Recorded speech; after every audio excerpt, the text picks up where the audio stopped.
आता जर तुम्हाला डाऊट असतील तर विचारा वाटलं.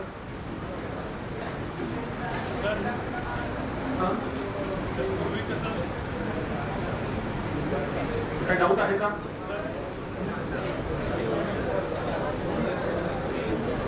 रेफरन्स बुक आता सध्या एमपीएससी साठी, तर ह्या सिलेबस साठी नाही, युपीएससीचं सगळं जे काही इंग्लिश मधलं आहे ते तुम्हाला वाचायला हरकत नाही. पण ते रेफरन्स बुक्स आपण सिलेबस आल्यानंतर मी तुम्हाला जास्त डिटेल त्याचे सांगू शकेल की रेडीमेड काय वापरता येऊ शकेल. आता सध्या तर विचार करायचा म्हटला तर युपीएससीचं सगळं उपलब्ध आहे. सिलेबस जर सेम असा राहिला तर एव्हरीथिंग इज अवेलेबल, उलट अवेलेबल इन प्लेंटी. युपीएससीचा प्रॉब्लेम दुसरा झाला आता, तिथे प्रॉब्लेम ऑफ प्लेंटी झालेला आहे. म्हणजे असंख्य खूप आज वेगळ्या प्रत्येक विषयाचे खूप मटेरियल उपलब्ध आहे आणि त्यातनं काय चूज करायचं या गोंधळात पडलेलं आहे. हा प्रॉब्लेम उलट तिथे. त्यामुळे आता हा सिलेबस एकदा घेऊ द्या, म्हणजे आपल्याला विचार करता येईल की नक्की काय असं करता येईल. अदरवाईज तुम्ही मेन्स मध्ये आतापर्यंत जे शिकत आलेला आहात ते कुठे कुठे बसणार आहे. फक्त सिलेबस नुसार नाही, पण कुठल्या कुठल्या सब्जेक्ट मध्ये त्याचा काही काही रेफरन्स असेल. फक्त आता इथे तुम्हाला प्रश्न मात्र चेंज होणार. जनरली प्रश्न म्हटले की तुम्हाला 5 प्रकारचे WH क्वेश्चन्स ते असतात. व्हॉट, व्यक्ती ऍक्च्युअल, व्हॉट, वेन आणि वेअर. पण आता ऍडिशनल मात्र तुम्हाला हाऊ आणि व्हाय या दृष्टिकोनातून विचार करावा लागेल. त्यामुळे तसं बघितलं तर पूर्वी आपण जो अभ्यास करत होतो त्या अभ्यासाची जी क्वालिटी होती ती सगळी आता जाईल आणि खऱ्या अर्थाने तुम्ही चांगला अभ्यास करायला लागू शकाल. आता उगीच तुम्हाला आता त्या पंडिता रमाबाईंची कोण कोण लग्न करण्यासाठी तयार होतं असं काही वाचायची गरज राहणार नाही. काय होतं आता भरपूर प्रश्न होत असे. जालियनवाला बाग हत्याकांड म्हणजे त्याला जी सजा मिळाली होती, रामूला पोटावून जाण्याची, श्यामूला काय उलट चालण्याची, काय असेल असल्या बोगस गोष्टी, फालतू गोष्टी वाचण्याची आवश्यकता राहणार नाही. उलट क्वालिटी थिंकिंग, वैचारिक लेवलवर त्या पातळीवर तुमचे हे म्हणजे तुमच्या अभ्यासात येतो तशा प्रकारचा बदल होईल. 1857 बाबतीत कोण कुठे होतं हा 2 गोष्ट होईल. म्हणजे लखनौचं नेतृत्व कोणी केलं आणि बिहारचं नेतृत्व कोणी केलं हा 2 टॉपिक होईल. त्याची कारणं काय होती, त्याचे परिणाम काय झाले याची चर्चा करा. आणि परिणाम नक्की काय झाले आपल्याला माहिती आहे, पण नक्की त्याच्या बाबतीत भरपूर वेगवेगळ्या प्रकारचे मतप्रवाह आहे. आणि 1857 उठाव नक्की कशा प्रकारचा होता, ते बंड होतं का उठाव होता, तो शेतकऱ्यांनी केलेला होता, लोकांनी केला होता का फक्त शिपायांनी केलेला होता, याच्याबद्दल इतिहासकारांनी भरपूर काय काय सांगितलं, त्याच्यावरची चर्चा अशी गोष्ट. त्यामुळे your study certainly going to be more qualitative as compared to previous.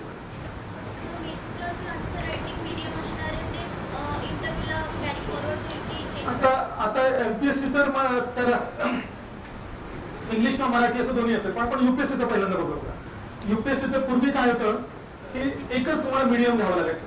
म्हणजे जर तुम्ही इंग्लिश घेतलं तर सगळ्या एसए जीएसचे पेपर्स आणि ऑप्शनल सगळे इंग्लिश मधूनच तुम्हाला लिहावे लागतील, आणि मराठी घेतलं तर मराठीतूनच लिहावं लागेल. पण आता काही वर्षांपूर्वी त्यांनी काही काही ऑप्शनल्स असे आहेत की जे इंग्लिश मधूनच लिहिले पाहिजे. त्यांच्यासाठी मात्र म्हणजे तुम्ही जीएस आणि एसए मराठीतून लिहायचं ठरवलं, पण तुम्ही फिजिक्स घेतलाय समजा किंवा मेकॅनिकल इंजिनिअरिंग घेतलाय तर तो मराठीत लिहिणं म्हणजे भयानक प्रकार आहे.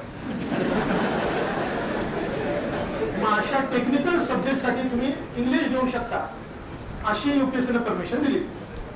त्यामुळे दोन्ही त्याच्यामध्ये झालं, म्हणजे जीएस एका भाषेत आणि ते इंग्लिश मध्ये असं करते. आता एमपीएससीत काय होईल आता आपल्याला निश्चित माहिती नाही, पण एमपीएससी याच्या तुलनेत निश्चित लिबरल असेल. असं झालं तर अशी परिस्थिती, पण असं होणार नाही मला वाटतं की कोणताही पेपर कोणत्याही भाषेत लिहा. हे 2 मात्र असे असतील, एक तर तुम्ही मराठीत लिहा आणि टेक्निकल जे काही सब्जेक्ट्स असतील ते तुम्ही इंग्लिश मध्ये लिहू शकता. म्हणजेच पर्याय जीएस सुद्धा इंग्लिश मध्ये लिहू शकतातच.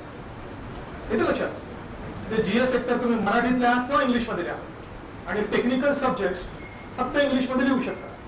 आणि जे non technical subject history geography तुम्ही तो मराठीत किंवा इंग्रजीत, तुम्हाला ज्या भाषेत उत्तम एक्सप्रेशन आहे ती भाषा तुम्हाला निवडता येऊ शकते. आता युपीएससीला ते काय करतात, ते ऑप्शन द्यायला लागले. पूर्वी जे होतं मेन्सच्या लँग्वेज मध्ये तुम्ही युपीएससीचा इंटरव्ह्यू दिला पाहिजे अशी गरज होती. त्यामुळे एखादी मुलं इंग्लिश मधून, काही मुलांना लिहिता येतं पण बोलता येत नाही, त्यांची ती खूप अडचण होऊन जायची. मग आता त्यांनी काय केलंय की इंटरव्ह्यू तुम्हाला कुठल्या भाषेतून द्यायचा आहे ते आधी स्पेसिफाय करण्याची संमती दिलेली आहे. त्या भाषेमध्ये तुम्ही लिहू शकता. कारण त्यांना जर तुम्ही मराठीतून उत्तर देणार असाल तर त्यांना इंटरप्रिटर लागेल, त्याची व्यवस्था करण्यासाठी ती व्यवस्था दिलेली आहे. त्यामुळे बरेचसे मुलं ते हिंदीमधून इंटरव्ह्यू देतात, ज्यांना इंग्लिश फ्लुएंटली बोलता येत नाही, ते हिंदीत देता येतात, हिंदीत उत्तर देतात, आणि हिंदीमध्ये देता इंग्लिश बोलले तर चालणारच आहे अशी गोष्ट होती. मधून मधून त्या काही उत्तर इंग्लिश मधून देता येतील, आणि जे पटकन उत्तर तुम्हाला इंग्लिश मधून देता येणार नाही तर हिंदी, असं युपीएससीची कंडिशन आहे. एमपीएससी मध्ये आहे तर मराठी और इंग्लिश असं दोन्ही प्रकारचं असू शकतं. अशी गोष्ट आहे ही.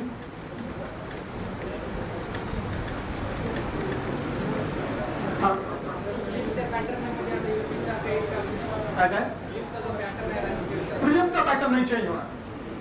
प्रिलिमचा पॅटर्न तोच, कारण तो आता त्यांनी जो चेंज केला, म्हणजे SSAT क्वालिफाय केलं तो कंटिन्यू राहील असं त्यांनी म्हटलं.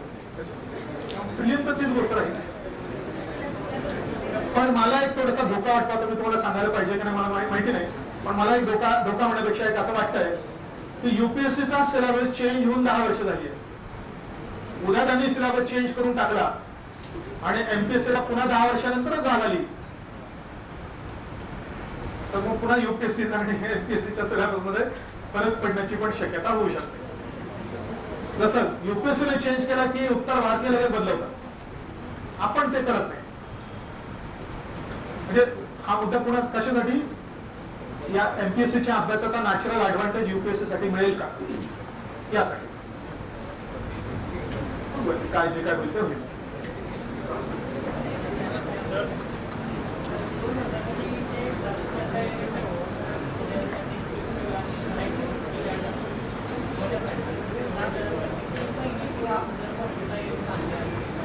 आता जर समजा 2023 ची परीक्षा मेशी समजा आपण 2023च्या सप्टेंबर ऑक्टोबर मध्ये येईल असं जर आपण गृहीत धरलं 23च्या, तर हे वर्षभर तुम्ही मेन्सचाच अभ्यास केला पाहिजे. आणि त्यातही कोणता आधी केला पाहिजे, तर जे म्हणजे ऑप्शनल हा पेपर 4 एसएची कंटिन्युअस प्रॅक्टिस, एसएकडे सगळ्यात जास्त दुर्लक्ष होतं मुलांचं, पण त्याला 250 मार्क लक्षात घ्या.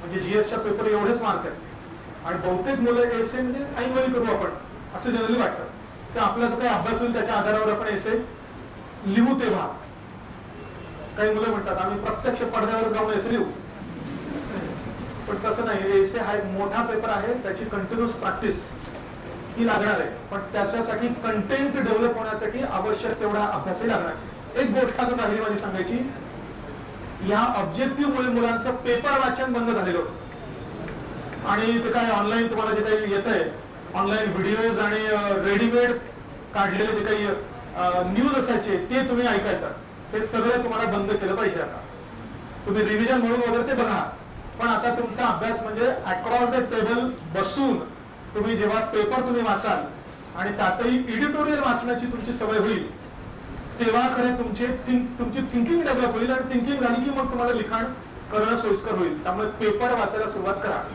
कारण मी गेल्या 2-3-4 वर्षात बघतोय की लायब्ररीमध्ये कोणीच पेपर वाचताना दिसत नाही, कोणी पेपर मागतच नाही. पूर्वी लायब्ररीमध्ये सगळे पेपर आणावे लागायचे अभ्यासिकेमध्ये, सगळे महत्वाचे पेपर मुलं वाचताना दिसायचे. गेल्या इतक्या वर्षात मुलांनी पेपर वाचणंच बंद करून टाकलंय. एक तर हे सगळे अशा पद्धतीने व्हिडिओच्या माध्यमातून हे फार डोक्याला तुम्ही हलकी सवय लावताय, आणि आता अशा परिस्थितीमध्ये जो स्वतः ते पेपर वाचन करण्याची हे करेल त्याचीच व्ह्यूज डेव्हलप होती, आणि ते डेव्हलप झालं तरच लिहिता येईल. त्यामुळे पहिल्यांदा तर आता पेपर वाचण्याची दररोजची सवय कराय. कुठला तरी नॅशनल न्यूज पेपर ठरवून ठेवा. तुम्ही लोकसत्ता वाचायचा तर तो वाचा, किंवा मटा वाचायचा तर मटा वाचा.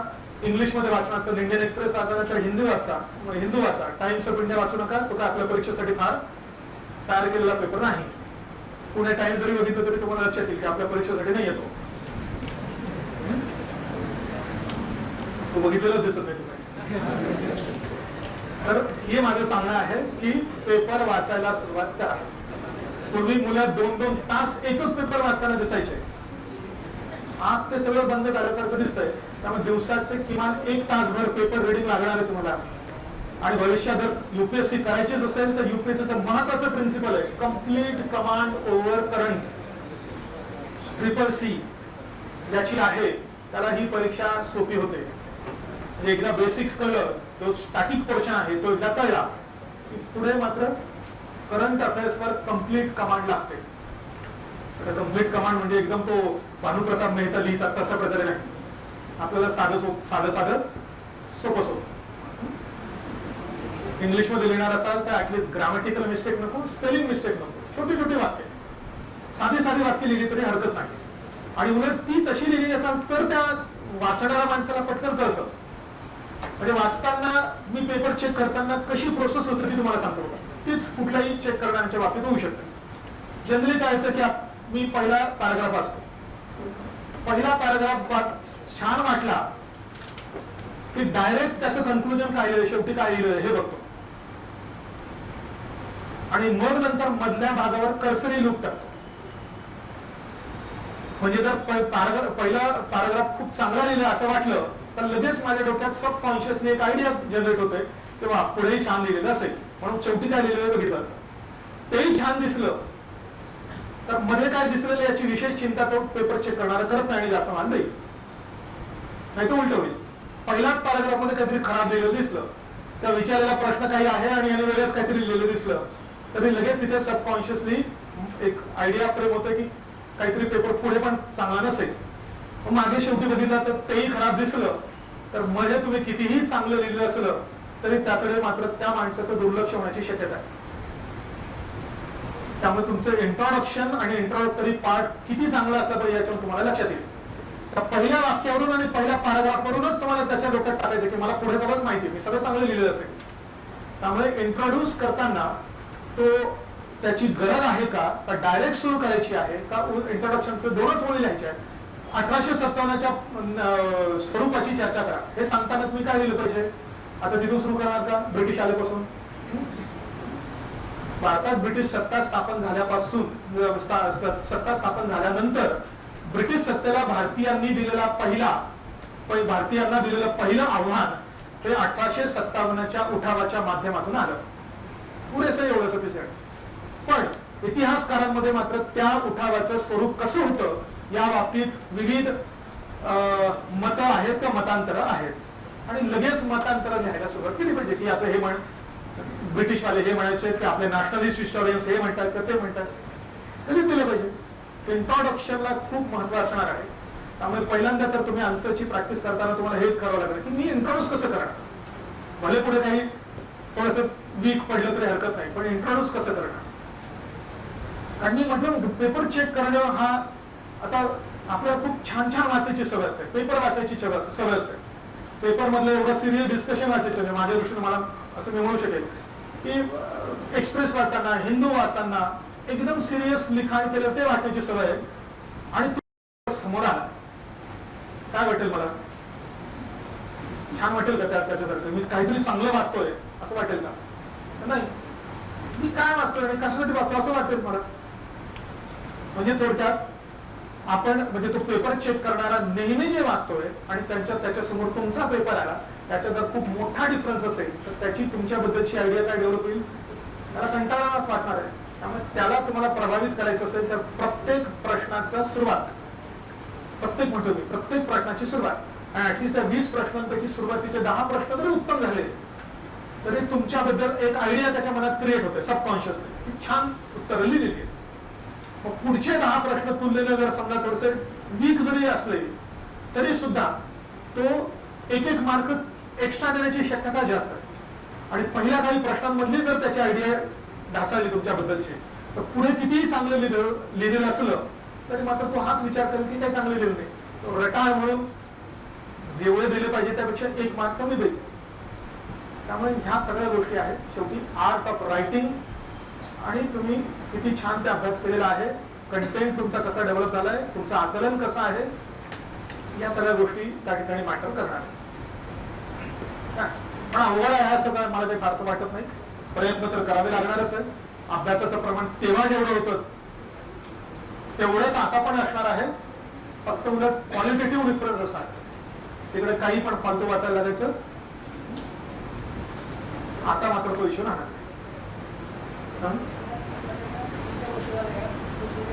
ओके.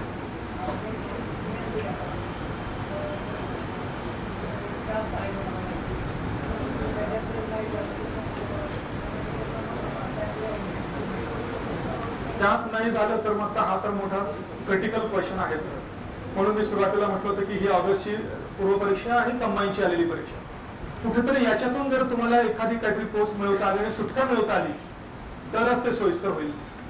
पुढे कंटिन्यू करायचे की नाही हे मात्र तुम्हाला तुमच्या पर्सनल लेवलवर निर्णय घ्यावा लागेल, बदल करावा लागेल. येस, पूर्ण चेंज होईल. तेवढा तुम्हाला तो काय म्हणतात तर तो ट्रान्झिशनल याच्यातून तो जावं लागणार.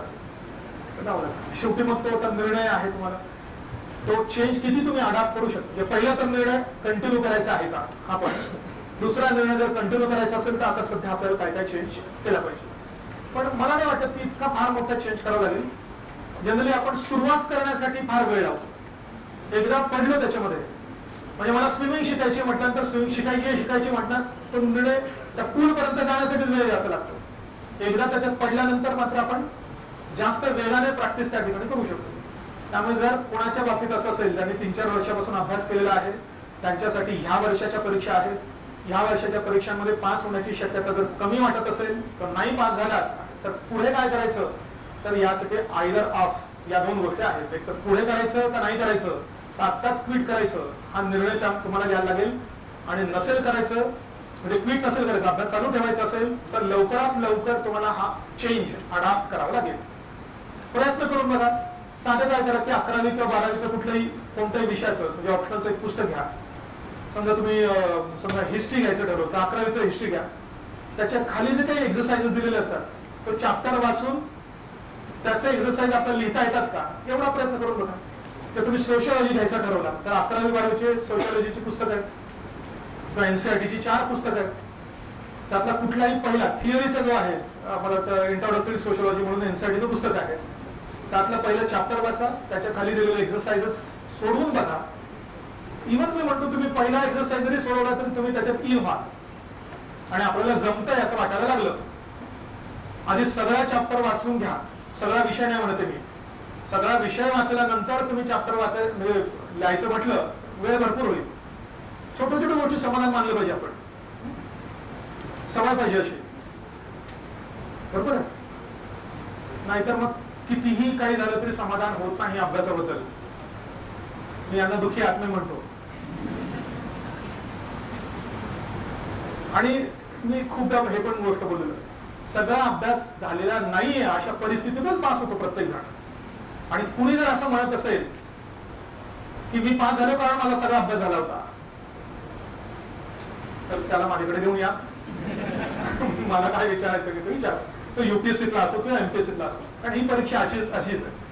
तुम्ही काय कराल, गेल्या 3-4 वर्षाचं अनालिसिस करून सध्या काय चालू हे बघा. पण मी गेल्या एवढ्या वर्षाच्या अनालिसिसच्या आधारावर सांगतोय, कधीही तुमचा अभ्यास कम्प्लीट होणं शक्य नाही.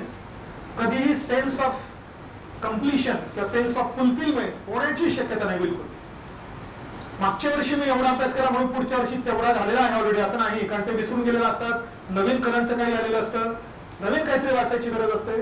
त्यामुळे तुम्ही फिजिक्स मधली कॉन्सेप्ट ऐकले तर फ्लक्स, तुम्ही कॉन्स्टंट फ्लक्स मध्ये आहात, म्हणजे अभ्यासाच्या कॉन्स्टंट फ्लक्स मध्ये आहात. आणि अशा म्हणजे फ्लक्स मध्ये चेंजिंग गोष्ट एक प्रकारची, अशा चेंजिंग गोष्टीच्या चेंजिंग कंडिशन मध्ये असतानाच तुम्हाला फायनली पास व्हायचं आहे. त्यामुळे हे पहिल्यांदा डोक्यातून काढून टाका की फार भारी काहीतरी लिहायचं असतं, खूप एकदम हायएस्ट लेवलला जाऊन आपल्याला उत्तर लिहायची असतात. ती कितीही तुम्ही अभ्यास केला तर ती शक्य नाही. या कारणामुळे 3 तासात 20 प्रश्न लिहायचे. तुम्हाला 3 तासात एकच उत्तर लिहायचं म्हटलं तर तुम्ही एकदम भारी लिहाल, पण एक नाही लिहायचं ना, 20 लिहायचे युपीएससी नुसार. तर ते कसं तरी वरवरच येण्याची शक्यता असते. 3 तासात 20 खाद्यपदार्थ खायचे. आता मी 3 तासाचा स्केल जरा थोडस कमी करतो आणि 30 मिनिटं सांगतो. 30 मिनिटं जरा थोडेसे जास्त झाले, 15 मिनिटं सांगतो. 15 मिनिटात 20 खाद्यपदार्थ तुम्हाला एकदम चावून व्यवस्थितपणे पटकन पचन होईल अशा स्थितीत खायचे. होईल का? 15 मिनिटं तुम्ही हा नाही ज्यांचं होईल ते आउटस्टँडिंग मुलं आहात. आपण जे नॉर्मल मुलं आहोत त्यांच्यासाठी आपण ही गोष्ट करतोय. ज्यांचं होणार आहे ते outstanding, but outstanding people always stand out असा प्रकार असतो. त्यामुळे 15 मिनिटात जर तुम्हाला ते खाणं होऊन इतकं सुपाच्य पद्धतीने खाणं शक्य असेल तर काही हरकतच नाही. पण असं सगळ्यांच्या बाबतीत नाही, मॅक्सिमम मुलांच्या बाबतीत ते शक्य होत नाही. तशीच ही कंडिशन आहे. तुम्हाला 3 तासात एकच प्रश्न, 2च प्रश्न लिहायचा असेल तर तुम्ही छान पद्धतीने एकदम बेसिक विचार करून छान ड्राफ्टिंग करून आन्सरची लिहू शकाल. पण तसं नाही ना, तुम्हाला 20 प्रश्न लिहायचे म्हटल्यानंतर सगळेच प्रश्न उत्तम होतील याची शक्यता नाहीच आहे. त्यामुळे पहिल्यांदा डोक्यातून काय काढायचंय, आपल्याला लय भारी अभ्यास करायचा आहे हे डोक्यातून काढून टाका. आपल्याला काय करायचंय, सोपं सोपं साधं साधं पहिल्यांदा करायचंय, पुढे नंतरची गोष्ट आहे. काय काय प्रश्न?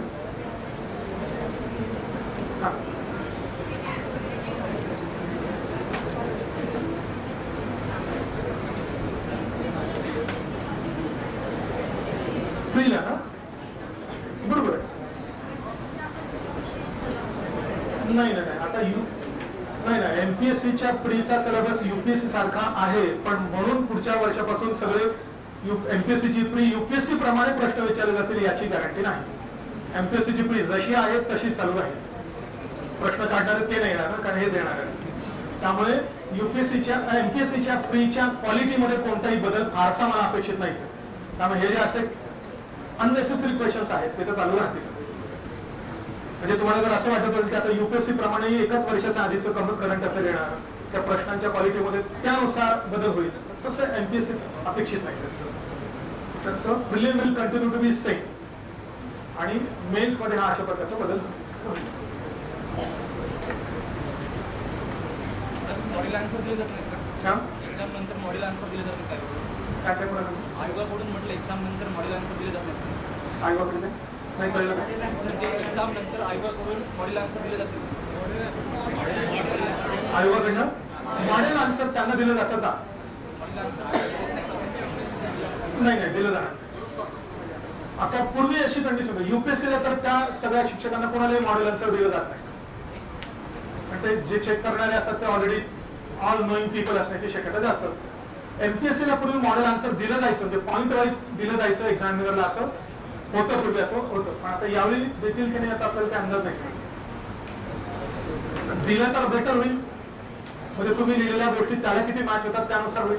नाही दिलं तर तुमच्या या उत्तराच्या पॅटर्नवर, त्याच्या पॅराफ्रेझिंगवर किंवा त्याच्या स्ट्रक्चरवर तुम्हाला जास्त मार्क्स मिळू शकतो. ह्या नंतरच्या गोष्टी आहेत. थोडीशी सब्जेक्टिव्हिटी याच्यामुळे निर्माण होतेच.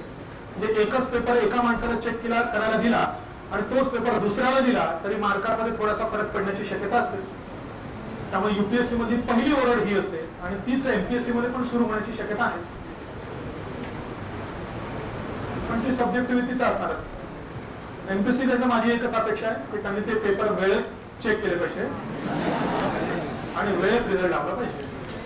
तेव्हा नाही लागायचं म्हणून ऑब्जेक्टिव्ह त्यांनी केलं होतं, पण तेव्हा सोशल मीडियाचा दबाव नव्हता. आता सोशल मीडियाचा दबाव असल्यामुळे एमपीएससीला बाय डिफॉल्ट वेळेत पेपर चेक करून घेऊन तो वेळेत रिझल्ट लावणं कंपल्सरी ठरेल.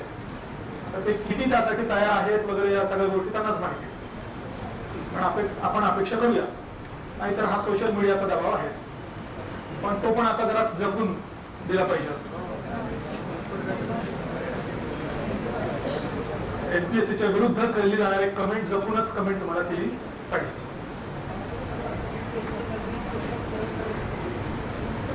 असं एक भ्रम आहे, बऱ्याचशा प्रश्नांचा अर्धा भाग स्टॅटिक असतो.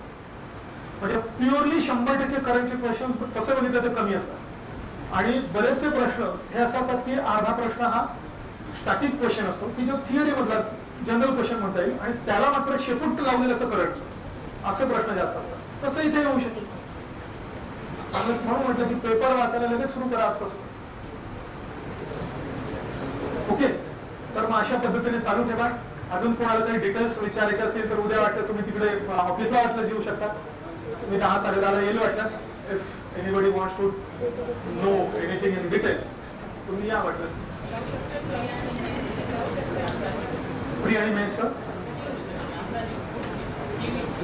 आपण जनरली धरून चालू शकतो की एप्रिलच्या दरम्यान प्रिलिम आणि सप्टेंबर ऑक्टोबरच्या दरम्यान मेन्स. 23 जनरली आपण धरू शकतो. अजून 23 हे इलेक्शन इयर नाही आहे त्यामुळे 24 मध्ये निश्चित काहीतरी याच्या पुढे मागे होईल. 23 मध्ये नॉर्मलच टाइम टेबल असेल असं तात्पुरतं आपण गृहीत धरायला पाहिजे.